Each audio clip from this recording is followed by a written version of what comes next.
Well, hi, this is Ken with Village Green, giving you your latest landscape update.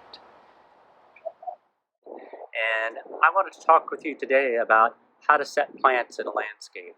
There's actually kind of a fine art to this, and I think Hannah does a really good job of showing us how to set the plants correctly. So what Hannah is doing here is she is starting with plants, the larger plants, and she's going to put those on the outside edges. One of the hardest things to do is to allow enough room for these plants to grow. And what she's doing right now is a lot of the designs we do now are off photos, and we draw circles with plant labels.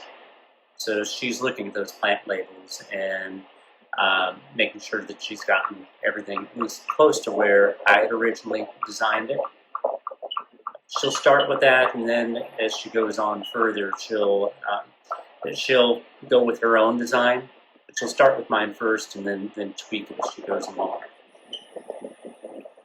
So the plants she's putting in right now are called kaleidoscopabelia, and those plants are going to get about 2, maybe 3 feet tall, and somewhere around 3 feet wide, or maybe not quite. And so if you notice, what she's doing is allowing plenty of room for them as she's setting them, for those to fill into that area. The trick is, when you're installing these plants, is it's okay for the same kind of plant to grow in and fill in against each other. But what we want to do is to allow enough space from the different types of plants. So the yellow plants are the kaleidoscope, the plants on the back edge that you can see in the back of the bed. Those are called Pringle U.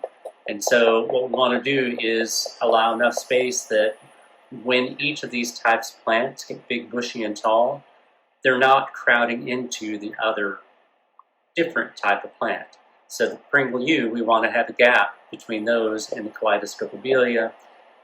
And then the feathery plant that's down toward the bottom right-hand screen, that's called an obsession andina. And so again, if you notice, she's leaving a pretty good gap between that obsession andina and the kaleidoscope. The kaleidoscopes can all fill together and create one solid mound. That's okay. But what we don't want to do is to have the kaleidoscopes growing over on top of the Gulf Stream or on top of the Pringle U. And honestly, that's the most common mistake that I see in landscaping. And I've done it myself and come back and looked at some plants that I installed a few years later and thought, well, doggone it, I thought I had left enough room. And sure enough, the plants had grown back in on top of each other.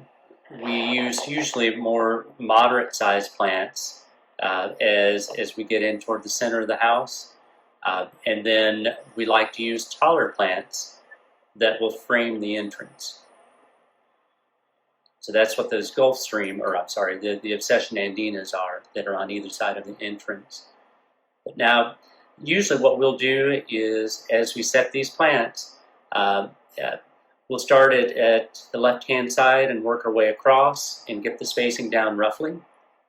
And then you can see that she's working back through, and she's making very minor changes, but what happens usually is you move one plant on the right-hand side, and it winds up causing you to move every other plant in the landscape just to get the spacing just exactly right. But it is the most important part of the landscape that we do. If you like these videos, please subscribe to our YouTube channel and send them on to your friends and family. Ken with Village Green, local experience you can trust.